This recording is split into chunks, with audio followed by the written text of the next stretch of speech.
Thank you for your profound thoughts, your incredible commitment to the city, colleagues, as we talk about areas where we may have disagreement, but we know that everybody's interested in serving our city. Once again, that's Seattle City Council Budget Chair Teresa Mosqueda trying to keep the process moving forward after some challenging news last week of an even bigger budget gap than the city was planning for. What are the options there? Does Councilmember Shama Sawant's people's budget have any impact on this process? And don't look now, but there's some ballot counting going on for the fall election. Well, we are discussing this and so much more here on Seattle News, Views, and Brews, your coffee break political podcast. I'm Brian Callanan. I'm a host on Seattle Channel. The views expressed here are my own. My co-host, David Croman, is a new dad. Enjoy that family leave, David. And in for him is Kevin Schofield, weekly columnist for the South Seattle Emerald. And I'm going to bring you in here, Kevin, and start talking it up with you because I got to ask this. With all the election talk this week, I have to ask, is it true that you were voted most likely to write wordy and nerdy news articles back in high school? He's taking a minute on that one. No. Okay. That is not true. That is not true. Perhaps I wish that was true. Though. Probably should have been true. Probably should have been true. But yeah. That never happened. Okay. All right. Definitely most popular on this show. I'm voting you in, Kevin. Thank you, as always, for joining me. And thanks also to City Grind Espresso, our background noise sponsor for the audio podcast.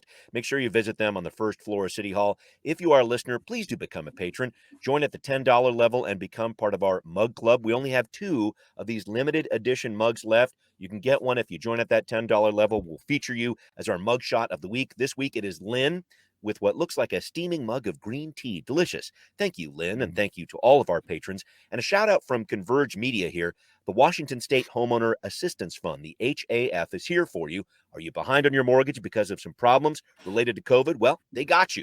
If you qualify, you can get up to $60,000 in relief. They have counselors ready to help out. They speak multiple languages, so give that hotline a ring. 877-894-4663 or visit WashingtonHAF.org. All right, let's do this. Time for Right Here, Right Now. Okay, so before we talk city budget, we got to talk elections here, Kevin. I want to track some of the results next week after a few ballot counts. But for right now, I wanted to talk about voter participation because I noticed the Seattle Times reporting over the weekend and into Monday 32% participation. That's up this week, basically before Election Day. But thankfully, some of these numbers are changing. Kevin, you dove into some of the data dumps that King County Elections has been doing. What's going on here? Are we going to get to that 72% participation number they were talking about a few months ago? Yeah, it's interesting. Yeah, as you just mentioned, King County Elections came out in front and predicted 72% participation, right, which is below the 88 to 89% from the presidential election 2 years ago. Mm-hmm. But it's still really high for an election in Seattle. Mm-hmm. As of Tuesday morning, as of this morning, we're recording this. Mm-hmm. It is about 42.5% in King County as a whole and about 43% in Seattle. Okay. So are we going to get to 72? We'll certainly get a lot closer. There's usually a big drop of ballots, particularly drop box ballots on Election Day here. Mm-hmm. And we'll get some more trickling in over the mail over the next few days. Will we get to 72%? Probably not. That's probably a bit of a stretch, but we're getting there. Now, I also looked at King County Elections publishes some anonymized data about the ages of the people who voted so far. What's up with the youngsters? This is a tough one. Mm-hmm. Yeah, the youngsters are not showing up in large numbers. If anybody and the conventional wisdom here in Seattle is the youngs show up on last day. They vote on last day. And so I'm sure there will be a bump today. Okay. But as of yesterday, we haven't seen it yet. So that's interesting to see. And also in terms of how people are actually sending in their ballots. I know there was some concern a couple years ago when it comes to mailboxes and people were not happy with the U.S. mail or what have you. Is that trend changing? What's going on there? Yeah, you may remember, Postmaster DeJoy 2 years ago was telling everybody, "Oh, not sure you're going to get your ballots delivered if you send them to the mail." Right. And so, everybody is running to the drop boxes and after that election, after the November 2020 election, and by the way, running to the drop box was certainly true here in Seattle and King County as well. Like the Okay. percentage of Seattle and King County ballots that came into the drop boxes was just through the roof 2 years ago, and since then it's dropped back to normal again. So Okay. we're not seeing a crazy large number of drop box balloting Okay. anymore. Okay. So we'll see what happens today. Yeah. Yeah. But there's always, again, a last minute surge Yeah. here in Seattle Yeah. of Yeah. mail and drop boxes. We all, I guess, something about Seattle. We all want to do it the last day. We sign up late Uh, around this town. I don't know what it is. I Yeah, don't know what it is. yeah.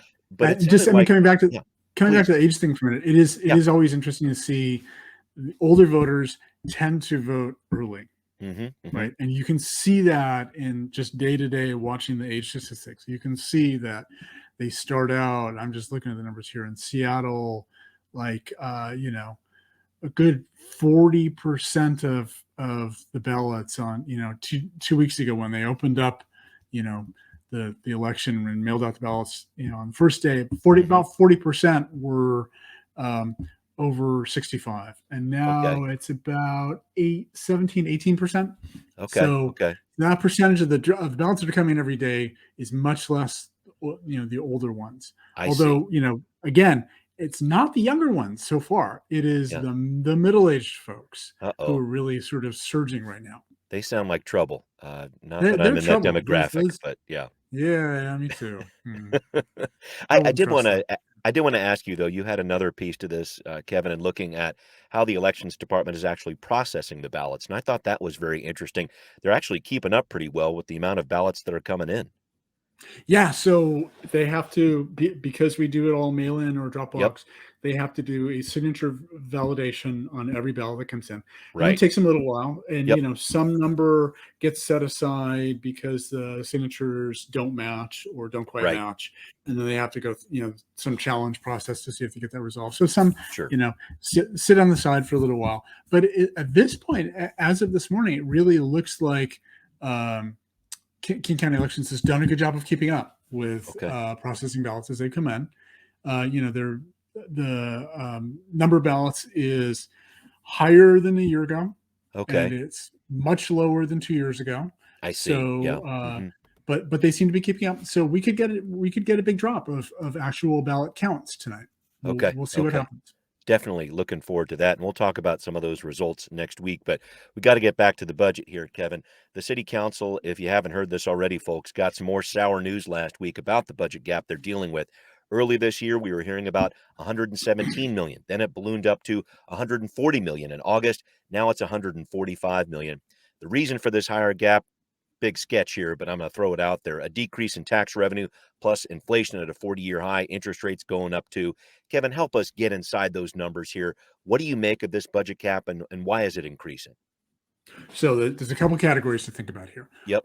One of them is what they call general fund revenues, right? And that's revenues that come in from a certain amount of property taxes and other taxes they impose, like at least in theory, the payroll tax and and the student beverage tax that the city could decide to spend it whatever they want, right? Yeah. And then there's restricted use taxes. One example is what they call real estate excise tax, which is the REIT, which is authorized by the state. It's an excise tax on real estate transactions. Right. So when there are more transactions, you get more revenues. When there's bigger, and it's based on the size of the transaction. So every time an office tower in downtown Seattle changes hands, there's a big windfall. Yeah. And those don't happen very often. So it's hard to sort of, they guess how many are going to happen every year, but they never know for sure. So they're really not happening now. That's for sure. If one comes in December, they get a big windfall at the end of the year. So it's really volatile and unpredictable. So what they're seeing right now is for the general fund revenues, the good news is it looks like they're going to end this year, 2022, with about $10 million more than they thought they were going to have. Okay. But next year, it looks like they're going to have about $5 million less than they thought they were going to have. And about, I think, about $10 million less for 2024. The 2024 stuff, they're putting together a theoretical budget for that, but really next year is the one everybody cares a lot about. Right. And it looks like they're going to be about $5 million less than the last forecast they had, which was in August for this. Right. So they got a little bit more sort of in the bank to spend with that, but they're going to lose some. But the big problem is what they call, again, REIT, the real estate excise tax. Yeah. Because of higher interest rates, we've Right. seen a lot fewer real estate transactions happen. That's right. Right. Which means there's a lot less real estate excise tax. Right. And that is going to hit them really, really hard over the next 2 years. Now, REIT is used for transportation projects. Yeah. It's used for infrastructure projects. And as of a change in state law made a year or two ago, they can use it for some amount of affordable housing. Right. Yeah. And they plan to, and every year the city plans to use all that money that they get in Right. on that. So the fact that they're coming in like $50-60 million short on that, right, is a big problem. That's a big hole because they were counting on that money to do transportation, infrastructure, and affordable housing projects. Right. And now they have to figure out $64 million, the latest number I saw there. And and I guess just to move on with this, Kevin, I'm trying to figure out what the council does about it, because I look at, okay, it was 140 million you're worried about. Now it's 145 million. 5 million doesn't seem like that much in a $7 billion budget, but this is something that is going to have an impact. It's actually going to push back or push into the future by a week the council's budget process. Can you talk about what the council is looking at right now, what they're going to be trying to do? Yeah, so there's a couple pieces of this. Again, because they got a little bit of extra general fund revenue left over at the end of this year, the general fund part, they can work that off. $5 million isn't a big deal. It's the $60 million REIT that's the big problem, and they have to figure out whether they need to make other general fund cuts so they can use general fund money to cover some of that, or if they can find some other source. The biggest one probably being the payroll tax. Do they want to change the way they're using that money again to cover this? So, we saw, the week before we got this bad news about the revenue forecast, we saw the city council members all sort of bring in their earmarks. For all the things they want to deliver to their constituents, especially the 7 who are potentially running for re-election next year. That's right. And now money is super tight. Right. So, they were hoping, lobbying and hoping to be able to get a bunch of their earmarks into this budget. And now it's going to be very tough to get any of them at all, because they are just going to be struggling to cover sustaining investments that they made in the past. Right. And in terms of what's going to happen with this, folks, originally the council was looking to have their final vote on the budget on the 21st. Now that's looking more like the 28th. So after Thanksgiving there, which doesn't always happen, but this is something the council is dealing with. The chair's balancing package, as the council budget chair, Teresa Mosqueda, has called it. That's going to be delayed by weeks. That's pushing things back. Again, public hearings are happening. A lot going on here. The 15th is when we're having a big public hearing on that. So make sure you're keeping an ear out for that. A lot of things happening here with the budget. Kevin, as always, I thank you for breaking that down. But I wanted to talk a little bit more about the budget in our next segment here, specifically Kshama Sawant's People's Budget. She unveils this every year. What impact does this truly have on council budget actions? We're going to talk about that on Now Hear This. Well, in case you missed it, Councilmember Kshama Sawant held a rally for her People's Budget over this past weekend up on Capitol Hill, touting especially a plan to increase the Jumpstart payroll tax, what she calls the Amazon tax, by $140 million. She wants funding for renter organizing, new tiny house villages, raises for human service workers, among other things. Councilmember Sawant spoke at the rally about her end goal, trying to build support for socialism. We need a socialist society where all of us working people in the world can democratically together decide how to use the wealth of our society and go towards a sustainable and just economy and society, throughout the world. Well, Kevin, these are messages we have heard before. Councilmember Sawant has organized a People's Budget movement since 2014, but I like to keep tabs on everything the council is doing here, and I think about the impact that Councilmember Sawant certainly had on the minimum wage issue when she came into office, and I just start wondering about this. What impact does this People's Budget truly have, especially in a year of such a down economy? Well, I think there's a good argument to be made that this year it's going to have very, very little effect on this. Yeah. In some ways, it's also competing against solidarity budget, which seems to have a sort of a larger following. Yeah. Councilmember Sawant recently had a rally for Yeah. the people's budget. They had about 70 people from the looks of the video that they did there. I did a quick count there, but it looked like about 70 people. They held it in church, so she was literally preaching to the choir. She was preaching to Yeah. To her own supporters. So I'm not sure anybody outside of that little group is paying any attention to it at all. Well, it's a question of money at a certain point. Yeah. I mean, how much money the city has or doesn't have. And the larger issue is it's probably going to have little effect because there's just no money, right? Yeah. She's arguing for a $140 million increase to the payroll tax, what she continues to call the Amazon tax. Yes. That's a non-starter, right? This isn't 2019. The progressive left took a big hit to its credibility in 2020, and last year's election showed, where the electorate is at on that. Sure. So, next year's elections for the 7 city council district positions, and those city council members who want to run for election are going to be extremely sensitive to what they propose for new taxes. Right. And also they've just set up a new task force to make recommendations about new progressive taxes. So, are they going to jump the gun and go, increase the payroll tax this year? And they also have to be sensitive to what the mayor might veto, right? Right. They've already, normally in this process, they finish it up right before Thanksgiving. Yeah. And, they I think officially by law have to be done by like the end of the first week of December. Yeah. They're pushing it a little bit and here. So they've pushed out 1 week. So they've basically taken half of the buffer that they have to get this done. If the mayor vetoes it, then they're really stuck. Yeah. Then they're really stuck on this. Right. So, right. And and if you just thinking about the payroll tax, and the biggest payer of that by far is Amazon. Right. Amazon has been, where are they right now?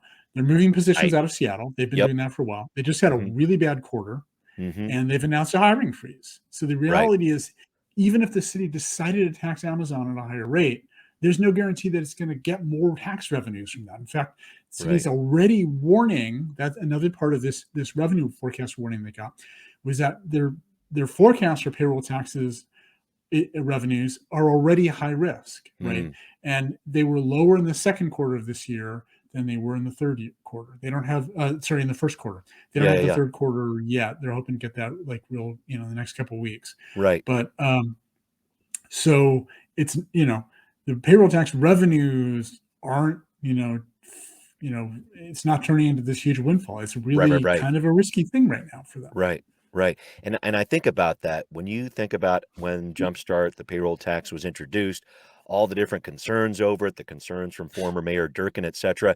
And now I'm seeing Mayor Harrell certainly and the council really pushing it as a revenue for income here for the city when they really, really need it. But the city's in a bind, Amazon's in a bind. And when you tie the futures of these tech companies that some of them are doing very well, some of them are having issues here. We're certainly seeing that from Amazon, Facebook, Twitter, so many different, these high tech companies are having some big issues here at the end of the year. And I feel like all of that is going to have an impact on the city of Seattle and how it puts together its budget. It will absolutely have an impact. And this may be another 2023, maybe another year where we see a budget adjustment mid-year. Yeah. If the revenues really go sour again. Yeah. Wow. That's going to be interesting to check out. And I wanted to check out another piece of our economy that I found very interesting. Just tracking these headlines coming out, they're kind of hiding behind all the election news, but this merger between Kroger and Albertsons, this would impact a majority of Seattleites. Albertsons runs Safeway and, wait for it, Albertsons.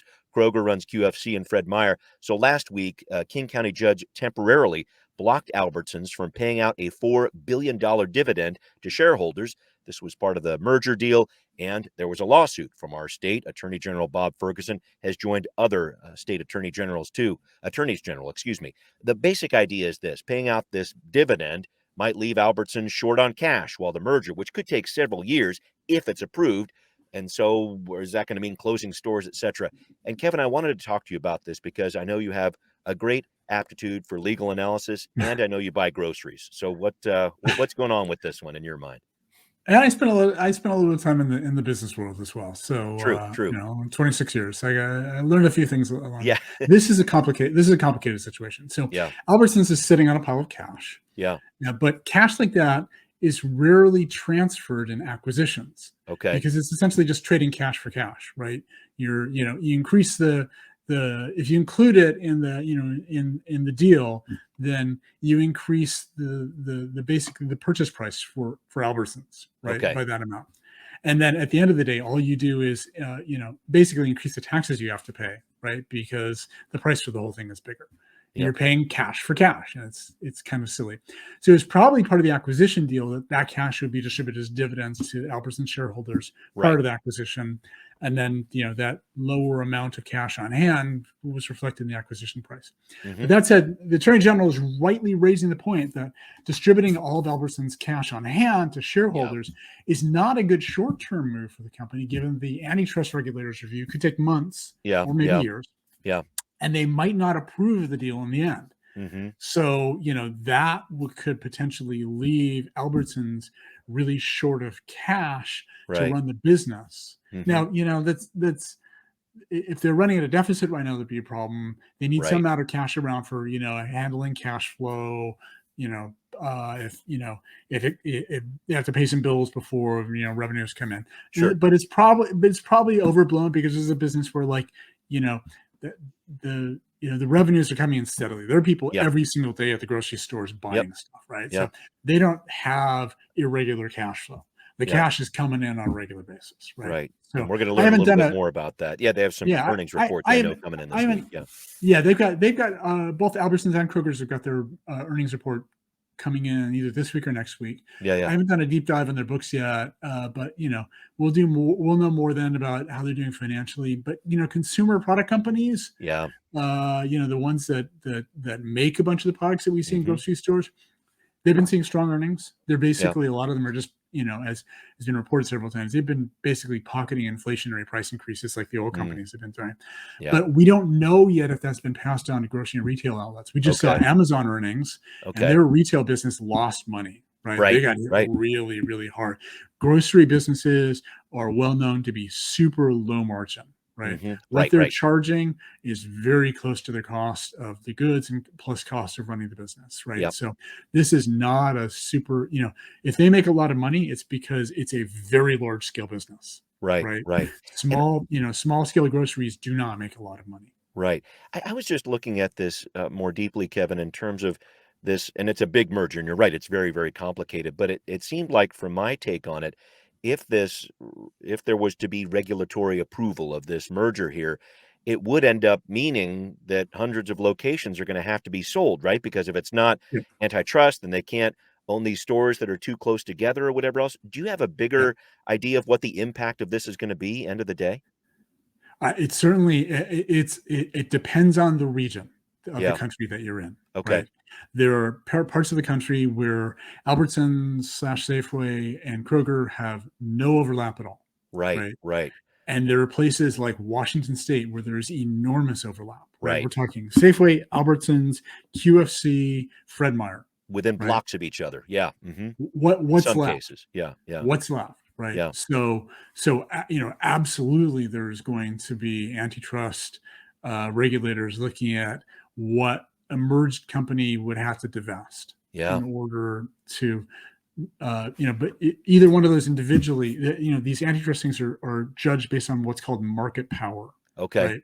Does a company have market power? And by market power they mean, if a company raises prices, do its competitors react? Okay. Right, Okay. that's the acid test there, right? Okay. So if you ask that about QFC, if you ask that about Safeway right now, the answer is absolutely yes. Sure. Yeah. Both of the companies involved in this merger have market power in the Seattle area, Yep. right? Okay. And Okay. and so either one of them doing acquisition would get a lot of antitrust scrutiny.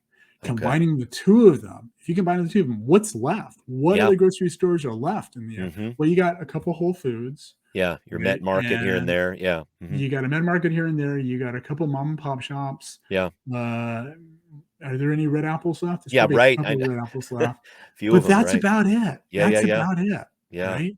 Wow. So, yeah. Yeah. And do So they this have the one, money to jump in and purchase these stores, those smaller companies? That's would a and would they major even want question. to? Yeah, Would they right, even want to? right, Right. right, right, right. Man, well, we're going to find out a lot more about this coming up on Thursday when this case is back in court. It looks like Superior Court Judge Ken Schubert is scheduled to actually closely review the arguments in this case and see if this payment is really going to be blocked or not from Albertsons. It's $4 billion. But thank you, Kevin, for all those different pieces we broke down there. I want to talk about something very interesting coming up. Kevin wrote a piece about the impact of Black teachers on Black students. It's from something he wrote for the South Seattle Emerald. So a gem to uncover here on What's Next. Kevin, I wanted to draw our listeners' attention to this piece you wrote for the South Seattle Emerald about having Black teachers, how that's been a positive impact on Black students. Started with a project in Tennessee in the 1990s called STAR, Student Teacher Achievement Ratio is the acronym there. And yes, the study found that smaller class sizes make a big difference in elementary school. But it's also held a lot more data that I thought was really fascinating about these kids all the way through college. Can you break down this thing for us? Yeah, that's right. So the Tennessee Project STAR was from the 1990s, and it looked at the effect of class size on student performance. They Right. randomly assigned students to classrooms and teachers, some larger classrooms, Okay. some smaller teachers, and then gathered data in the short term and long term about how the students did. It turns out that the data they collected from this experiment it's been a gold mine for other kinds of educational studies. Yeah.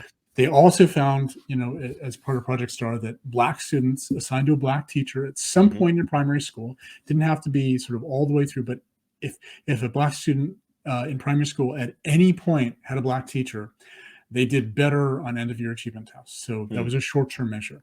Okay. But there was very recently a new study that looked at the long-term effects of an elementary school student having a Black elementary school student having a Black teacher.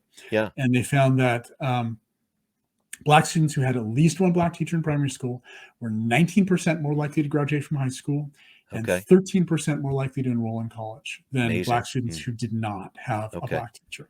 Good. And they also found that it had no impact either way on white students. Okay. White elementary school students who had a Black teacher or did not have a Black teacher, there was no difference in their impact. Okay. So why was this effect for Black students? Well, that's a really good question. And the researchers didn't have a definitive answer. They've got a bunch of hypotheses. Yeah. They said, they ruled out a couple things first. They said, look, were the Black teachers more experienced than the white teachers? And they looked at that and said, no, they controlled for that. That's not it. Okay. Were the Black teachers more skilled at teaching Black students? Possibly that could be part of it. Is there some kind of a role model effect going on where Black students say, oh, okay, well, I see a Black teacher, somebody with a college degree. Yeah. That's sort of proof to me that I could go get a college degree. That's something that's available to me, right? So, there's a great policy insight from this, which is, ensuring that Black primary school students get a Black teacher at some point increases high school completion and college enrollment for those students. Right. So that's just as a policy insight, that's super, super important.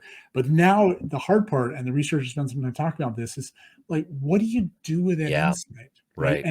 And potentially, it makes you look a little differently at things we did in the past. Now, in the 1960s, 1970s, 1980s, there was a lot of effort into integrating schools. Yeah. Right. Happened in Seattle, mainly integrating students, not really integrating teachers. Okay. Right.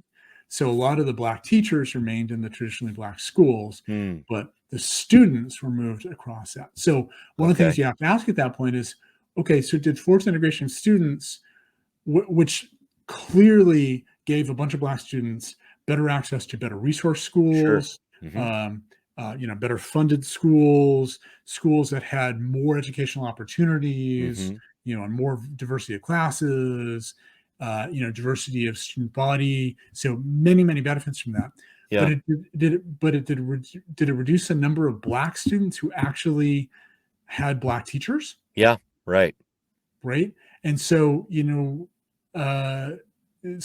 things. One, we have to wonder, like, okay, did we accidentally make a part of this worse. A lot of Yeah. other things got better with Mhm. integration, and I'm no way saying integrating schools is bad. Yeah. But there's this unintended consequence that came out of it as well. Interesting. And we also learned, it's not enough to integrate students. You actually Yeah. have to integrate Teachers teachers have as to well. be there right? too. Yeah. But then this other policy sort of question that comes out of this is, well, if we encourage more Black people to become teachers, Hmm. we know teachers are paid poorly, Yeah. Right. right? Have we just widened this huge racial pay gap that already exists? Mm, Right? We know there's enormous amounts of evidence that show that Black men and Black women get paid less than their white counterparts. I see. Yeah. Right? So, and we know the teachers are paid poorly. So Mhm. if we encourage more Black college graduates to become teachers, Yeah. that's going to be great for a bunch of students. But are we Yep. going to unintentionally widen the pay gap, the racial pay gap, Mm, by doing that's- that? So it's it's like, okay, that's fascinating. Yeah. so, and obviously we need to pay teachers better. Of course. Right. Yeah. Yeah. It's Right. been known This for a has while. this, we've known this for a long while. If you go back, I was reading a study that recently about this. In the 1970s, mid 1970s, there really wasn't a pay gap for students versus other careers. It's since then I that this see. has been created, and it's gotten worse every decade since then. Mm, We need to go fix this, yeah. right? So that Wow. issues like this don't come up, right? Yeah. Wow. This is so many different issues come to the fore when you bring up an issue like this, Kevin. And I thank you very much. Great piece in the South Seattle Emerald. Make sure you check it out, people, about the STAR program. But Kevin, it's time to wrap up. Zen question of the day for you. Do you feel energized when election results start coming in, or exhausted? Some thoughts. Well, you know me, I'm the wordy and nerdy guy. So I've got my spreadsheet ready, right? Ready to rock. I've Okay. been, one of my pet projects on the side has been watching the incoming ballot return date every day to see if it has any predictive ability, right? Can I tell early on how this race is going to go? Anything from, do the ages of I see. who's Yeah. voting That tell you background something data. about this, Mhm. or what the actual participation is going to be, Yep. all that stuff, and it's tough but I got my spreadsheet. I'm collecting the data every single day. I go scrape data from the King County election site every day and plug it in there so I can. And I I've love it. shared with you, some of the graphs I've done on this. Yeah. I am all set with my spreadsheet for tonight. So as soon as I love it. 8:15, when the first drop comes, to just go plug in that data I love it. and see what pops out. I love it. And seeing that we're on a permanent political cycle, I think it's safe to say Kevin is always energized about the election. So thank you, sir. As I'm always. always Thanks. energized about data. I'm always You got it, man. elections, Data- not so much. Data data you get wins. the data, and I get energized. Data wins. Well, thank you, Kevin. And thanks to everybody listening to Seattle News, Views, and Brews, where you can always find out what's brewing in local politics. The podcast is on all the major platforms. Look for Seattle News, Views, and Brews on Patreon and show your support. Thanks very much. Thanks also for watching on Converge. We'll see you next time. Seattle News, Views, and Brews is an independent production of Callanan Media Services. Copyright 2022.